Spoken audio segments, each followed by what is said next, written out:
But Don't say it. sir, All right, those that are online, you may want to mute your mics. We can hear you. good. Okay, y'all good. We will. But you may want.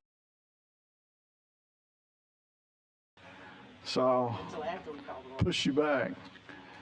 All right, with that, we'll call the meeting of the Alabama Legislative Joint Transportation Oversight Committee to order.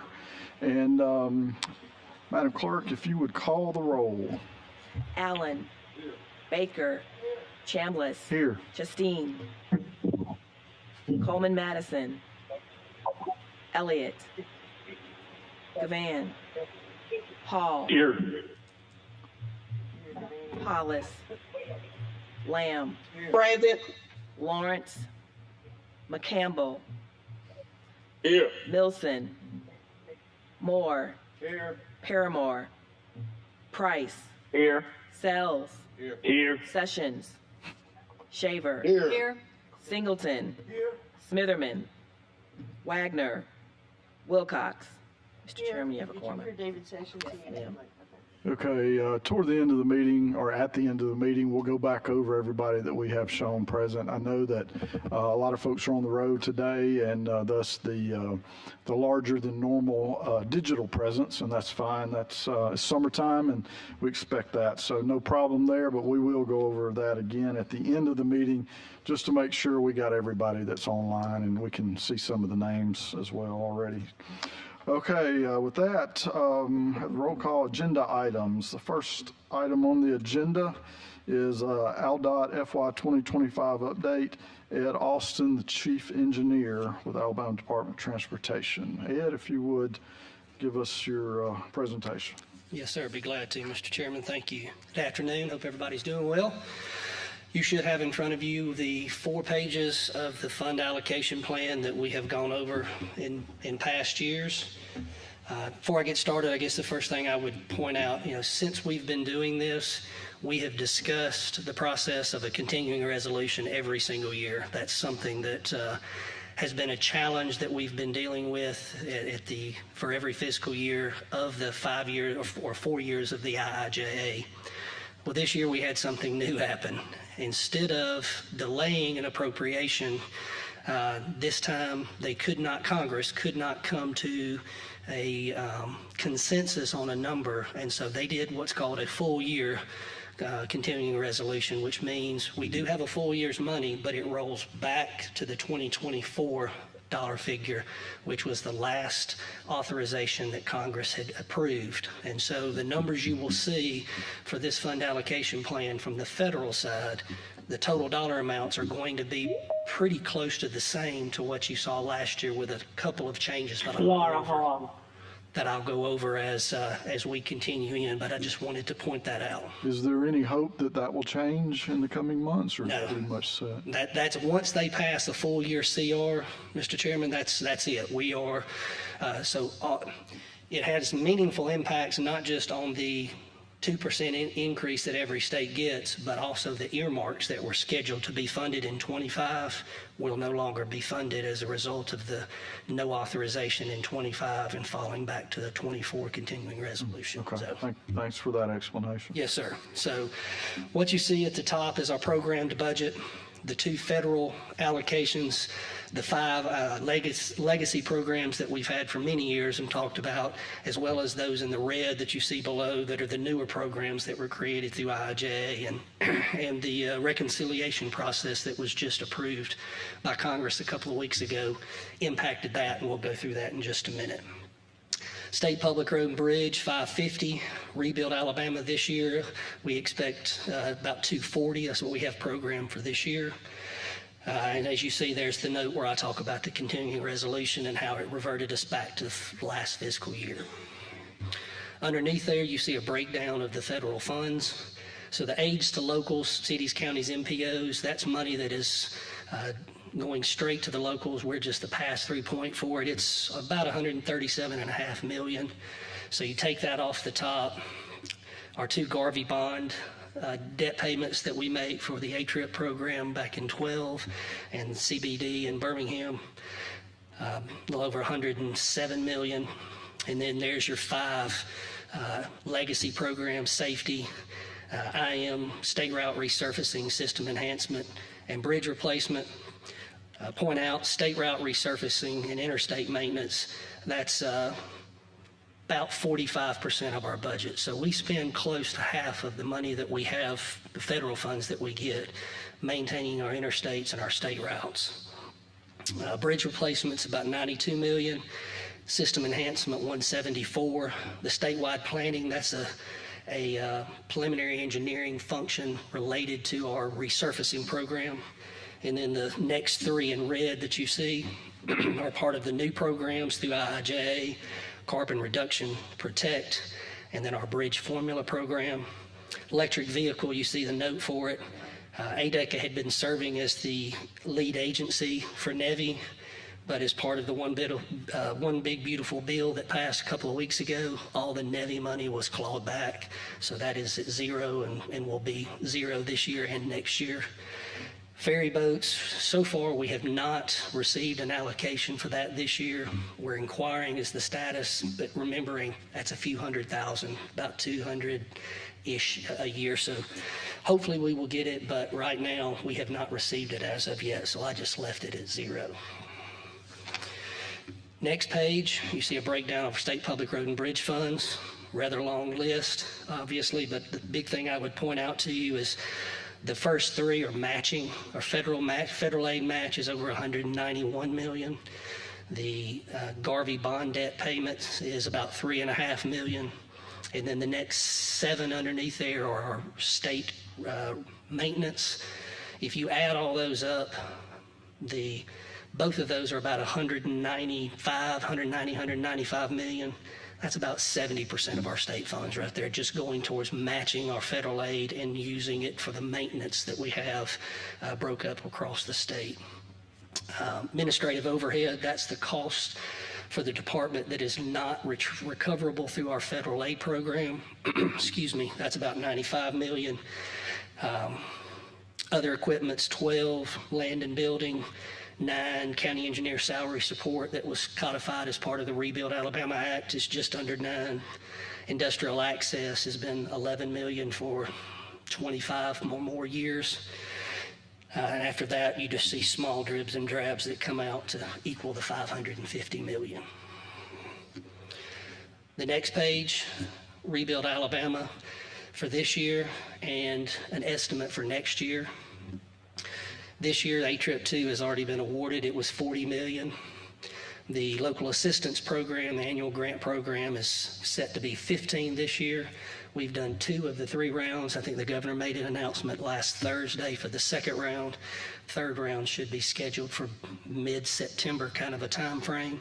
That will put us over at or over the $15 million mark for that program. We're still getting great response. We're getting 6 to 7 times the amount of requests in that program that we can fund.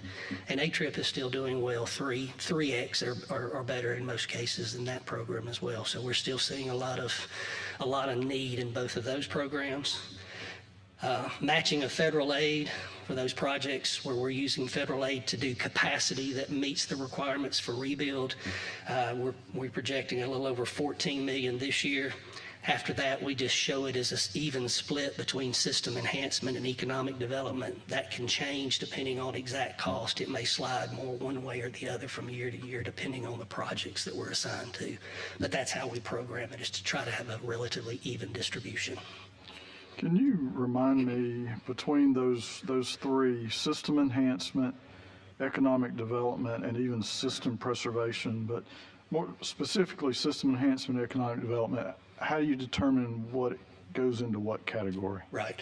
So if you remember in the law itself, when y'all passed it in 19, it gives parameters for what is a system enhancement or capacity type project. But when we're talking about system enhancement, we're typically referring to an additional lane, an interstate, where we did some work to 4-lane, 431 into Cherokee County. Those are system enhancement type projects.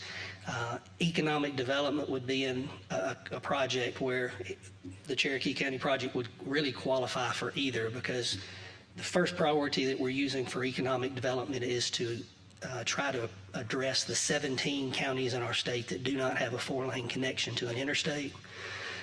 Cherokee was one of those as well. The West Alabama Highway will address 3 or 4 of those counties. We're doing some work right now, finishing 4-laning 82 up to Gordo. That will knock one of the counties off there. So that's primarily where the economic development is going to, consistent with the language in the Rebuild Act.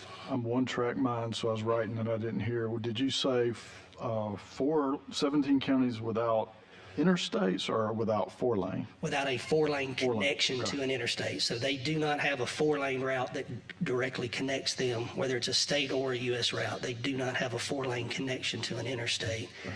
And that, Senator, is typically one of the biggest issues we have addressed from those locals when they come to us, is we can't entice a good industry to come here, because whether it's on-time delivery or some other issue, if they're constrained with only a 2-lane route and something happens, they're unable to meet the requirements. Okay, great. Thank you. Yes, sir.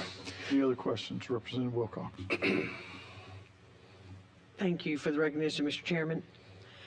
We just attended SLC, and one of the things that they brought up is that Tennessee does the pay-as-you-go like Mobile County does. And then I noticed we've got, what is it, $3.5 million or $3.5 billion in interest payments?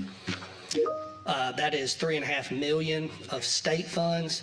So that is, if you remember back the A-Trip program back in 2012, right? We had to get Garvey bonds to pay for that. And at the time, it made great sense to do that. Construction inflation was running 5%, 4.5% to 5%. We got that money at 2.25%. So every year we don't do that project, the interest is 4.5% or 5% more on it. If we could borrow the money at that time at 2 or 2.25%, it just made sense to address that. Same thing with the Central Business District. That wasn't so much that it was we could get the money at a cheap interest rate as much as it was that section of 2059 in front of BJCC and all in Birmingham was falling apart. It was literally coming out in huge chunks. We had to do something there, and the only way we could do that was to utilize Garvey funds or Garvey money to do that. Garvey bonds. Well, would it be practical at all for us to try to get to a pay-as-you-go point where we're paying as we go? Or? I can't speak to how Tennessee does some of their work, so I don't want to misspeak on anything in that regard. At the county level, they rarely deal with projects that are what I would call a mega project, something that's hundreds of millions of dollars. If you do it as you pay as you go, it becomes, doing those larger projects become extremely challenging. Representative, you can address your resurfacing program, you can address a handful of bridges, but if you want to do something special or unique like the A-Trip program or a really large project like CBD, trying to address that as pay as you go will be extremely challenging. Something's got to come out of the program in order to pay for that as a pay as you go kind of a process. I know it's worked real well for over 40 years in Mobile County, and so that's the reason why, even when we passed the Rebuild Alabama Act, I was interested in us trying to do a pay-as-you-go, because you just hate to see us. I understand your explanation that the debt is less than what the interest would have been, or it was a good situation at the time, but it always sounds good just to be pay-as-you-go. It may not be in reality. So is there any way that you can maybe check into Tennessee, and I'd love to get more information about that later on off meeting? Sure. I know the chief engineer up there. I will be happy to reach out to him and ask him to give me an education a little bit on how they do their pay-as-you-go program, and try to get back with you once I'm able to do that. Thank you so much. Sure. Are those Garvey bonds 20-year term or 30? Between 15 and 20 in both cases, Senator. We rolled some of that up into some other debt, but the A-Trip, I think we did it for about 17 years. CBD was 20 years. It finishes, I think, in 36 or 37, if I remember correct. Thank you, sir. Mm-hmm. And those assets are 50-year plus assets. Correct. That's right. Okay. Other questions regarding the fund allocation plan? All right, seeing none. With that, we'll go into the ALDOT STIP link.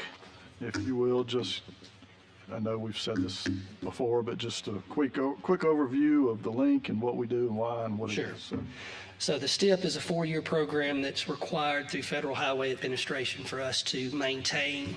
There's a process that we have to follow, public involvement, where we have to advertise what we're proposing to put in that program. That has to be vetted at the local level and then agreed to by Federal Highway Administration. Once that 4-year program, and the current program I think goes from 24 to 27 fiscal years, if I remember correct, is in place, about once a month that STIP gets updated. We do a letting.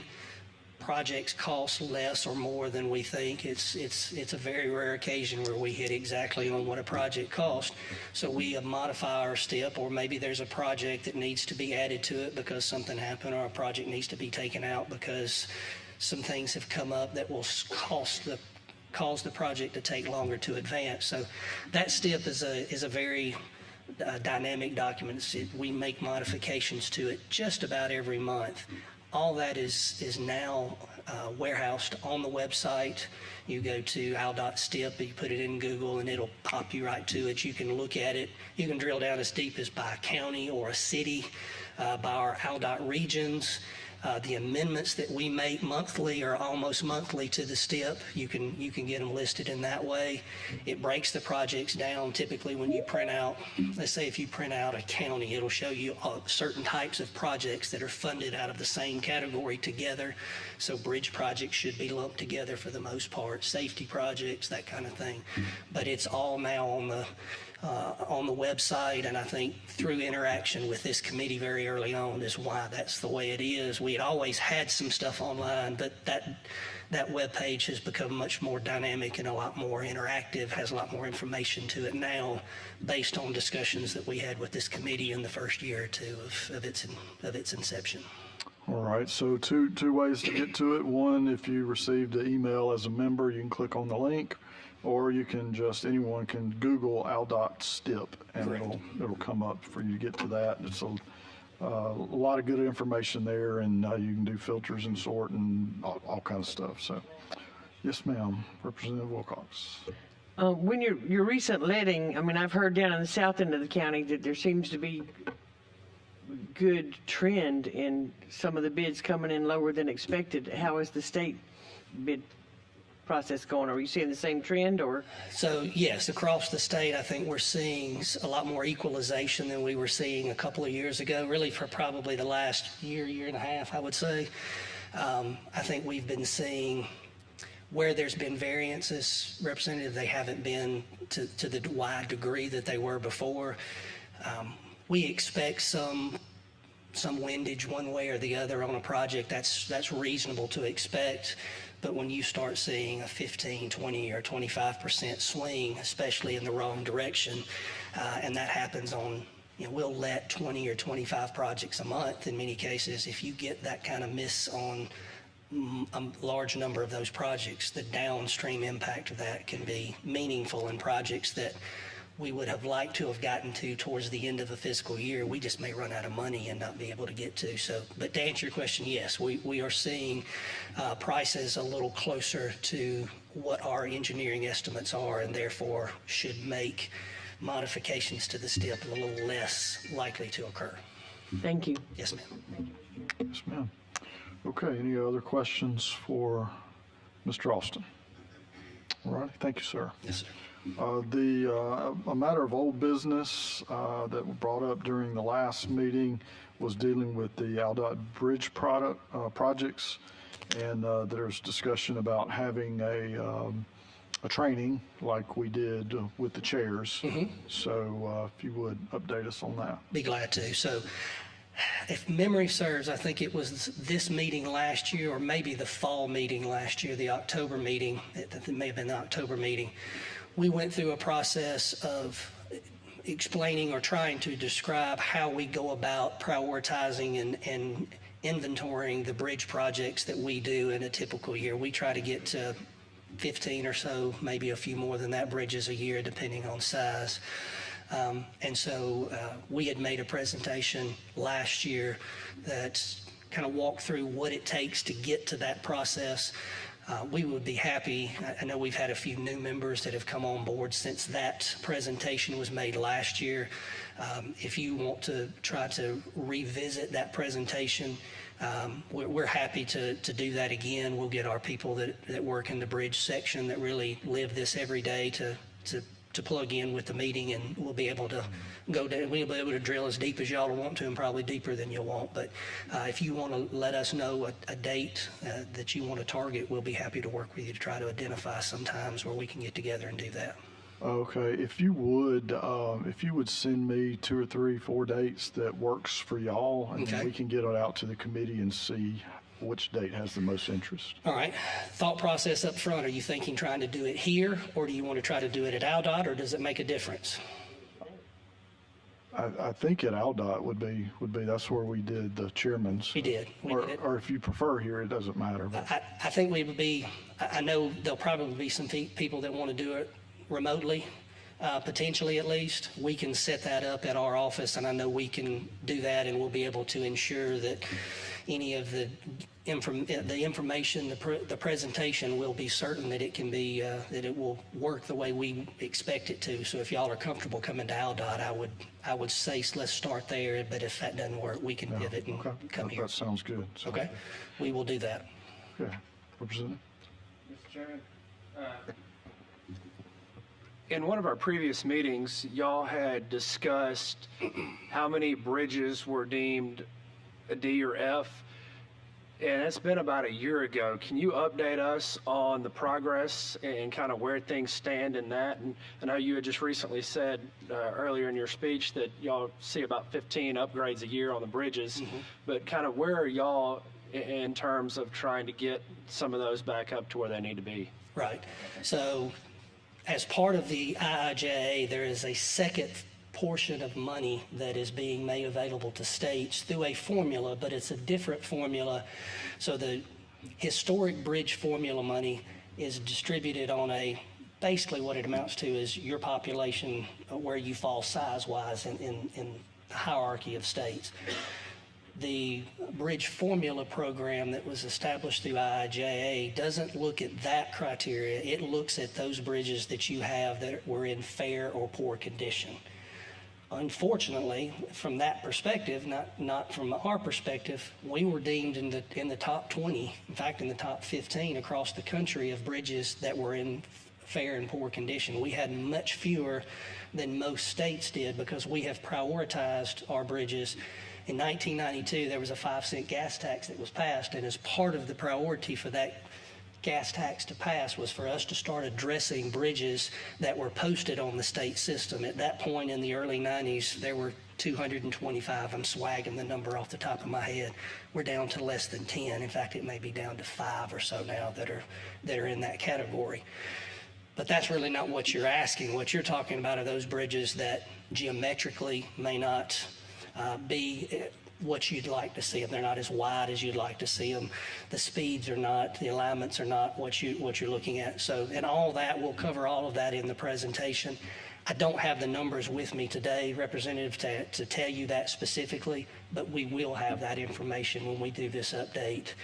Last year, I knew what the numbers were, but as you said, those are aged by a year now. So if you'll afford us the opportunity to update that information when we do the presentation in a couple of weeks, we'll have that for you. Thank you. Yes, sir. All right. Any other comments or questions from the committee? Representative Wilcox. If you'll so indulge, we just got some information about traffic safety and traffic fatalities being up. Could you kind of report on where we are in Alabama? I noticed pedestrians, work site fatalities, and then motorcycles up 19%, I guess, nationwide. Are we seeing that same in Alabama? So we are seeing a little bit of an uptick this year. We had the last 2 years. We get daily updates that come from ALEA on what the accident information, severe and fatal crashes. The last 2 years, we had seen a downturn, and we were moving in a positive direction. Unfortunately, most states tend to follow a similar trend, and then to your point, I think you're seeing an uptick.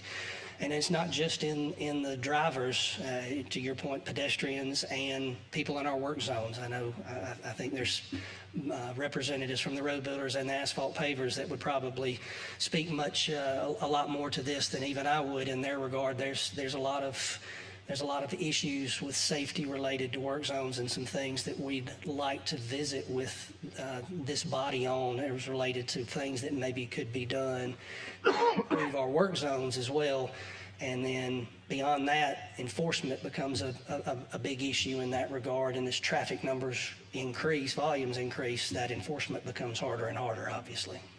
Well, I do feel like, as the co-chair of this committee, that workplace safety for our people working on the roadways is very important, and that this committee needs to serve as an outreach to try to help and do whatever we can as far as getting public awareness out. So I only bring that to your attention for that. And then I just most recently had another pedestrian death on Highway 90 in Mobile in my district. So it's getting real close to home.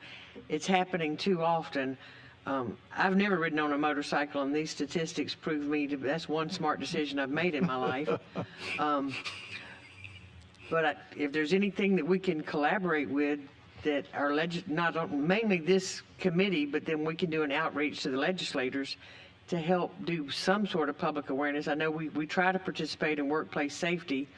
Right. I think most of our legislators do try to participate in that, but you know, we want people out there working on the roads, and we want them to be able to go home at night to their family. Well, everybody that works for us, cities and counties, and the contractors all deserve the right to be able to go home safely. They should be able to expect to be safe while they're doing a job that benefits all of us in our day-to-day travels. It's not too much to ask for them to expect and believe that they should be safe while doing their job.